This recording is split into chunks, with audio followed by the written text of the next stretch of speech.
নমস্কার বন্ধুরা, আমি সুমনা। আজকে আমি নিয়ে চলে এসেছি একটা high protein healthy diet food. আজকে আমরা বানাবো চানা ডাল চাট। তার জন্য ছোলার ডাল 20 মিনিট ভিজিয়ে রাখ। ছোলার ডাল নিয়ে নিয়েছি 150 গ্রাম আর জল ইউজ করব 200 মিলিলিটার। ছোলার ডালে নুন, গোলমরিচ গুঁড়ো, জিরে গুঁড়ো দিয়ে একটা কুটি মেরে নেব। ডালটা একদম ভালোভাবে কুক হয়ে গেছে।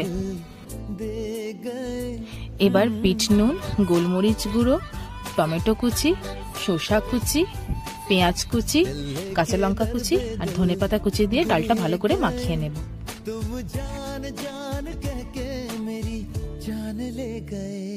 সব ঠিক আছে কিনা একবার চেক করে নেবেন। তো সব শেষে লেবু দিয়ে পরিবেশন করুন। রেসিপিটি ভালো লাগলে লাইক, কমেন্ট, শেয়ার করবেন আর চ্যানেলটিকে সাবস্ক্রাইব করে দিয়ে যাবেন। ধন্যবাদ।